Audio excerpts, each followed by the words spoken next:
তো এই গাইস কেমন আছো তোমরা সবাই? আশা করি অনেক বেশি ভালো আছো গাইস। বরাবরের মতো কিন্তু আমার বানায় দিছে র্যাঙ্ক পুশার। ভাই জীবনে কোনোদিন আমি র্যাঙ্ক পুশ দিই না, সবসময় রাশে খেলছি। আজকে আমার র্যাঙ্ক পুশার বানায় দিছে, মানে পুশার বানায় দিছে, কোটে লেভেলে পুশার। তো দেখতে পাচ্ছ একজন কিন্তু মারা গেছে, তো তাদেরকে আমরা রিয়াপ করতে হবে বারে বারে। আমার কাছে আছে 54,000 টোকেন, কিন্তু এই যে একসাথে দুইটা মরে গেছে।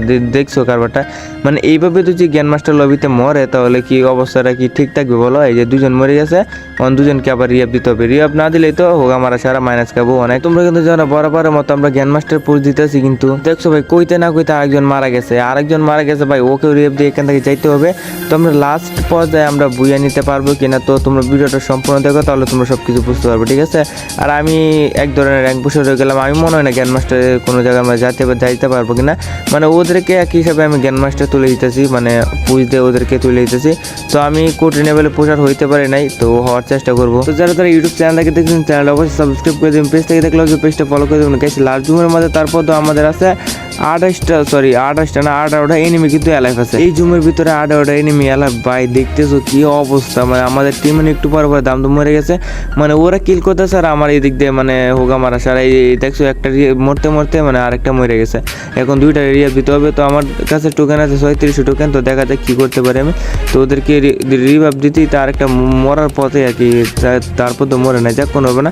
বাইচে থাকলে হইব আর কি, না বাইচে থাকলে হইব না। বাইচে থাকলে মানে জ্ঞান মাস্টারে যাওয়া যাবে, আর ছাড়া যাওয়া যাবে না। তো এই জুনের ভিতরে যদি আমি এখন বর্তমানে না ঢুকতে পারি, আমার অবস্থা একবার খারাপ হবে। তো ঢুকে পেলাম, ঢোকা পড়ার পর আমার গাড়ির অবস্থাটা একবারে কিন্তু ভালো না, গাড়িটা চেঞ্জ করতে হইব। ভাই দেখতেছো আকাশে পাতালে নদীতে নালাতে সারাদিক দিয়ে এনিমির মধ্যে, আরে আরে হত সারা দেখছো গাড়ির মানে গাছের মধ্যে ডুসকে গাড়ি ফুটে গেল, আর এই দিয়ে আমাদের টিমের আরেকটা মরে গেল। আর আমি কিনা বাঁচবো কিনা আমি এই সিটটাও শিওর জানি না।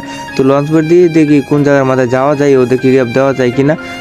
ওরে জুমের ভিতরে চলে গেলাম, তাড়াতাড়ি ওয়ালটা ফেলে না ফেলে খবর আছে আজকে।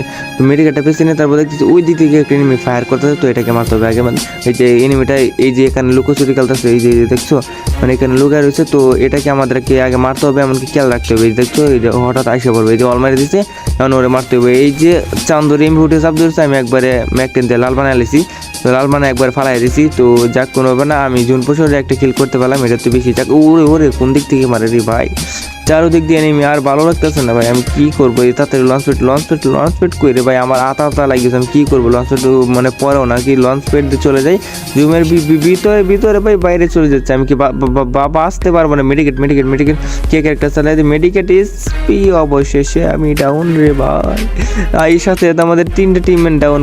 কি করবো? লাস্টে এক টিমমেন্ট বেঁচে আছে, দেখা যাক কি করা যায়। তো 3টে টিমমেন্ট মারা গেছে, একটা টিমমেন্টও বেঁচে আছে। হ্যাঁ একটা টিমমেন্ট বেঁচে আছে। দেখো এইটা টিমমেন্টও মানে বেঁচে আছে, ওর ভরসা আগে থেকে ছিল না, মানে এখনো নাই আর কি, মানে বলতে মরে গেছে।